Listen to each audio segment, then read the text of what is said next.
So, ayan. Ngayon, may logic ako sa'yo. Ayan. Di ba kanina di mo nasagot? Kailangan ngayon masagot mo naman, Okay. Basic lang to. Ito, Siguro yung basic lang yun. Basic lang to. Kung 6 kayong magkakapatid at pangatlo ka, pang-ilan yung bunso? Basic lang. Siyempre, pang-anim. Pag-isipan mo yung sagot mo. Pang-anim yung bunso. Siyempre, pang-anim siya. Mali eh.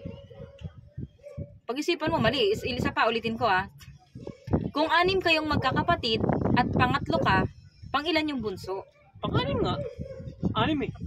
Nagawa mo. Mali eh. Tama nga yun, 6. Pangatlo nga ako eh. Di pang-anim yung bunso. Ay!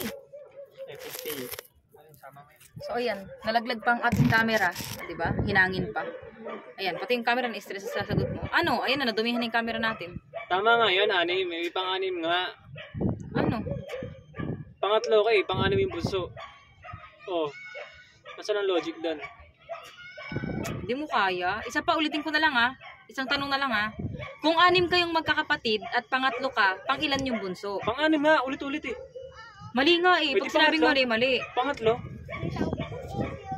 Napaka-basic ng tanong ko. Di mo pa masagot. Nakakainis naman. Di mo nasagot kayo. Hindi mo masasagot Oo niya. sa'yo. Pang-anim yan. Basta pang-anim yan. Pagpilitan niya talaga.